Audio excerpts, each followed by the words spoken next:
सबको जय यीशु जय मसीह। हर साल मसीह लोग चालीसा मनाते हैं। आदिम कलीसिया से लेकर साल भर मसीह लोग यीशु मसीह के जीवन के विभिन्न बिंदुओं के ऊपर उनके जन्म, उनके प्रकटीकरण, बपतिस्मा, उनके शैतान द्वारा उनके ऊपर परीक्षा, उनका उपवास, क्रूस का बलिदान, पुनरुत्थान आदि महत्वपूर्ण जीवन की घटनाओं के ऊपर स्मरण करके उनको मनाता था। प्रत्येक विशिष्ट अवसर की तैयारी में विश्वासी लोग उपवास करते हुए तैयारियां करते थे। उनमें सबसे प्रमुख उपवास क्रिसमस के पहले 25 दिन एवं दुख भोग, मृत्यु एवं पुनरुत्थान, ईस्टर पर्व के पहले 40 दिन या उस अवधि के इतवारों को भी जोड़कर 50 दिन का उपवास और परहेज रहा। शुक्रवार मसीह के बलिदान का दिन था। इसको मानते हुए मसीह लोग आदिम कलीसिया से लेकर परहेज और उपवास करते आए हैं। लेकिन ऐसे करने से क्या फायदा? क्या उपवास और परहेज ईश्वरीय अनुभव या मुक्ति का मार्ग खुलता है? ट्रेडिशनल मेनलाइन चर्चों में हम देख सकते हैं बाइबल के आधार पर और अपने कलीसियाओं के परंपराओं पर अधिष्ठित उपवास मनाते हैं। और हम देख सकते हैं पेंटेकोस्टल चर्चों में फ्राइडे फास्टिंग और पवित्र आत्मा की प्रेरणा से वे लोग उपवास करते हैं। यहां पर सवाल है कि उपवास और परहेज क्यों? क्या बाइबल उपवास के बारे में कुछ सिखाते हैं? क्या यीशु मसीह उपवास के बारे में हमसे क्या कहते हैं? हाँ, यीशु मसीह ने कहा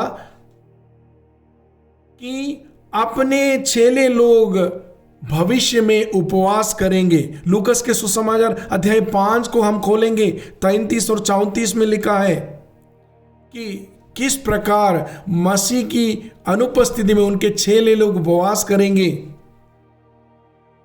और हम देख सकते हैं कि यीशु मसीह खुद 40 दिन रात के उपवास के जरिए हमें और उनके चेले लोगों को सिखाते हैं कि उपवास जीवन में क्यों महत्व रखता है।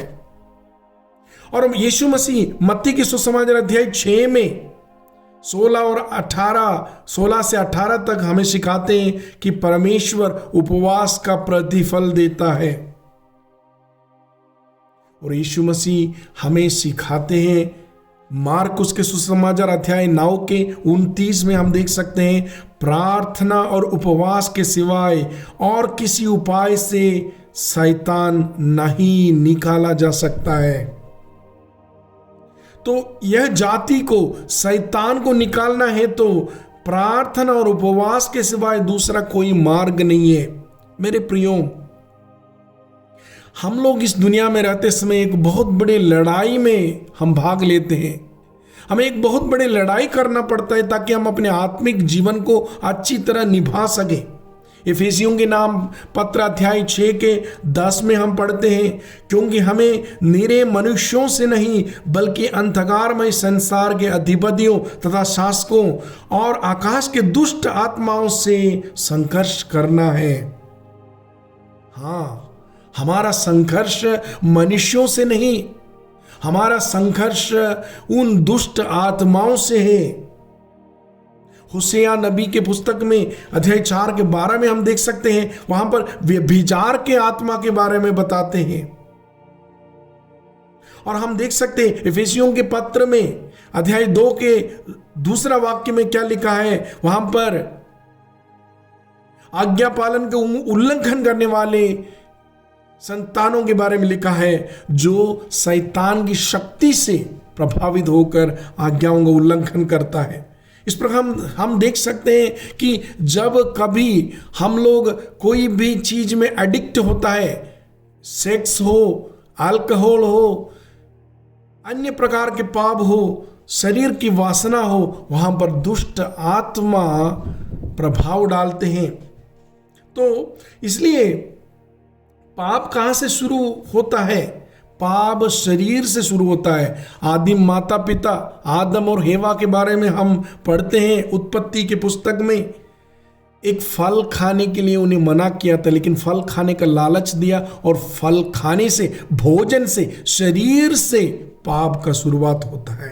इसलिए हम देख सकते हैं कि इसी शरीर को अपने वश में लाना है। आत्मिक जीवन में सुदृढ़ बनना है तो शरीर को कष्ट देना है। जब हम शरीर में कष्ट पाते हैं तब स्वर्गदूतों को भेजकर हमारी रक्षा परमेश्वर करता है। निर्गमन की पुस्तक अध्याय 17 के 11 और 12वां वाक्य में हम देख सकते हैं मूसा इस्राएलियों के लिए दोनों हाथों को उठाकर प्रार्थना करते हैं अमालेकियों को हराने के लिए। जब योशुआ निकलते हैं, मूसा दिन भर प्रार्थना करते हैं। जब वो थकते थे, उनके हाथ में दर्द होते थे, उनको हाथ को उठा के जब तक रखता था तब तक परमेश्वर स्वर्गदूतों को भेजकर उनकी रक्षा करते थे। मेरे प्रियो, इस प्रकार हम देख सकते हैं कि हमारे शरीर में कष्ट भोगने से, हमारे शरीर को वश में रखने में, हमारे शरीर की वासनाओं को हम छोड़ने से हम परमेश्वर के पास जा सकते हैं। मैं आज आपको उपवास और परहेज से हमें क्या लाभ मिलता है उसके बारे में बाइबल से ही 12 बातों को आपके सामने रखता हूं। बहुत सारी चीज़ों को हम बता सकते हैं, लेकिन बाइबल से मैं 12 बातों को आप लोगों के सामने रखना चाहता हूं। सबसे पहले, उपवास और परहेज से हम अपने आप को हीन बनाते हैं, अपने परमेश्वर के सामने झुककर उनके लिए हमारे जीवन में स्थान बनाता है। जब हम परमेश्वर को अपने जीवन में स्थान देना चाहते हैं तो हम अपने आप को कष्ट देते हुए, अपने शरीर में कष्ट भोगते हुए, अपने अहंकार को हम तोड़ते हुए परमेश्वर के लिए स्थान देते हैं। यीशु मसीह के दूसरे आगमन की प्रतीक्षा में हमें जागते रहना है, हमें जागते रहना है। हमेशा परमेश्वर हमें याद दिलाते, यीशु मसीह अपने वचन में भी बताते हैं, जागते रहो, प्रार्थना करते रहो। हमें मालूम है जब हम ड्राइविंग करते, विशेषकर रात को आप लोग ड्राइविंग में निकलेंगे, भरपूर खाना, पेट भर खाना खाते हुए आप ड्राइविंग करेंगे तो आपको नींद आने की संभावना बहुत ज़्यादा रहता है। तब क्या होता है, अगर आप सो जाते हैं तो वहाँ पर दुर्घटना होगा ही होगा। इसलिए अच्छे ड्राइवर लोग थोड़ा सा भूखे रहकर भी गाड़ी को चलाते हैं ताकि वो हमेशा जागते रहें। तो उपवास और परहेज हमें जागते रहने के लिए मदद करते हैं। हमारी असली आत्मिक स्थिति को पवित्र आत्मा में प्रकट करता है। जब हम उपवास और परहेज करते हैं, हमारी आत्मिक अवस्था, कभी कभी हम उसके बारे में अवगत नहीं रहते, हम लोग किस अवस्था से गुजर रहे हैं, हमारी आत्मिक स्थिति को पवित्र आत्मा हमें प्रकट करता है। और मसीह ने जो कलीसिया की मुक्ति के लिए जो दुख उठाते हैं, उस दुख उठाने के मसीह के जो रक्षादायक जो बलिदान है उसमें हम भाग लेते उपवास के जरिए। कोलोसियों के नाम जो पत्री जो लिखा है संत पौल, उसके पहला अध्याय के 24वां वाक्य में इस प्रकार लिखा हुआ है, मसीह ने अपने शरीर अर्थात कलीसिया के लिए जो दुख भोगा है, उसमें जो कमी रह गई है उसे मैं अपने शरीर से पूरा करता हूं। संत पौल कहते हैं, हमें मालूम है कि यीशु मसीह के बलिदान में कुछ भी कमी नहीं था, लेकिन मसीह की कलीसिया में कमी है, उसको स्वीकार करने के लिए कमी है, उसको मैं अपने शरीर के कष्टों से पूरा करता हूं।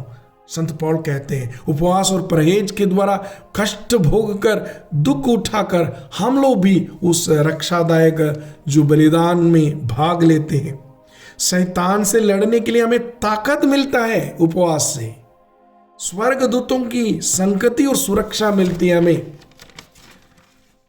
दूसरा एक बिंदु है, परमेश्वर आर्थिक और भौतिक समृद्धि प्रदान करता है। उपवास के जरिए जब हम प्रार्थना करेंगे, परमेश्वर हमारे जीवन में आर्थिक और भौतिक समृद्धि प्रदान करता है। आप लोग पढ़ सकते हैं योएल नबी के पुस्तक अध्याय 2 के 12, 18 और 19 को पढ़िए। वहां पर हम देख सकते हैं भौतिक समृद्धि हमें मिलता है उपवास के जरिए। और हम आगे हम देख सकते हैं उपवास और परहेज के जरिए पापों की क्षमा और ईश्वर की करुणा का अनुभव मिलता है। हम इसको दानियल के पुस्तक अध्याय 9 के 3 से पढ़ सकते हैं।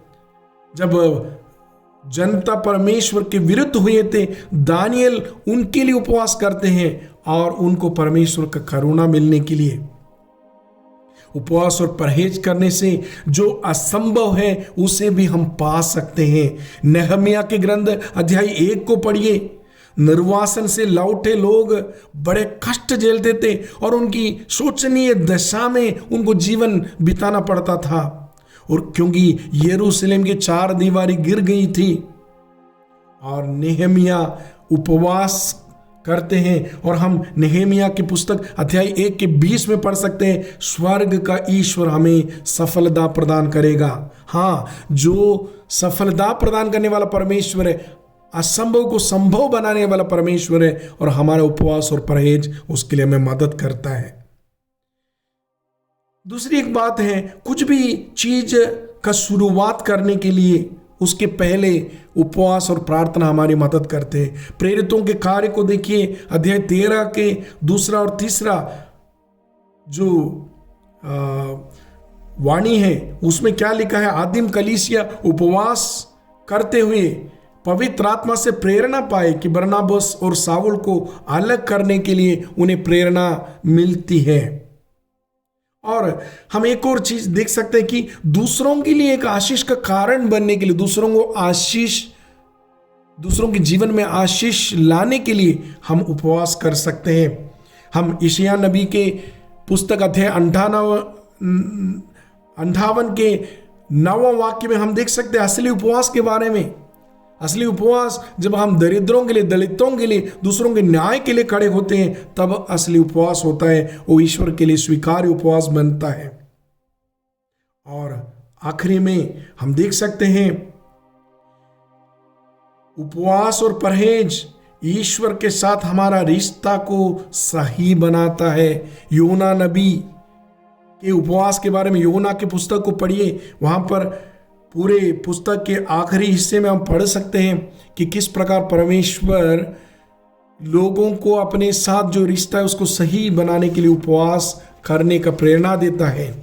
तो इस प्रकार मेरे प्रियो, हम देख सकते हैं कि उपवास और परहेज मसीह लोगों के लिए बहुत ही महत्वपूर्ण है।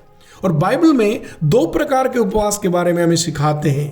पहला, एक पूर्ण उपवास, माने कुछ भी ना खाते हुए उपवास करना। एजरा की पुस्तक अध्याय 8 के 21 से लेकर हम देख सकते हैं इस प्रकार के उपवास। यीशु मसीह का उपवास 40 दिन रात का उपवास था, वो भी इस प्रकार का पूर्ण उपवास था। एक दूसरा प्रकार का उपवास है परहेज। इसको हम दानियल के पुस्तक अध्याय 10 के 2 और 3 में पा सकते हैं। 21 दिन का उपवास करते हैं दानियल। वहां पर उन्होंने ना स्वादिष्ट भोजन खाया, ना मांस खाया, ना दाक मधु चखा। मतलब जो अच्छा लगता है, जो जीभ को स्वाद देता है, जो मेरे को बहुत पसंद है, ऐसे चीजों को मैं छोड़कर उपवास करता हूं। मेरे प्रियो, उपवास के बारे में तो बहुत कुछ सिखा सकते हैं, लेकिन कैथोलिक कलीसिया के परंपरा में, अन्य ट्रेडिशनल कलीसियाओं के परंपरा में उपवास का एक महत्वपूर्ण स्थान है, परहेज का एक महत्वपूर्ण स्थान है। विशेषकर मसीह के दुख भोग, मृत्यु और पुनरुत्थान के पहले 40 दिन उपवास और परहेज रखते हुए लोग परमेश्वर की करुणा का अनुभव करना चाहते हैं और मसीह द्वारा हमें प्राप्त उस उद्धार कार्य में सहभागी बनना चाहते हैं और उस रक्षा का अनुभव करना चाहते हैं। इस प्रकार उपवास और परहेज हमारी आत्मा की रक्षा और ईश्वर से आशीष पाने का कारण बनता है। आइए हम सब मिलकर इस चालीसा के उपवास में और अन्य शुक्रवार के उपवास में जब जब उपवास कर सकते, उपवास और परहेज करते हुए परमेश्वर की करुणा को पाएं। प्रभु आपको भरपूर आशीष दे। धन्यवाद। जय यीशु।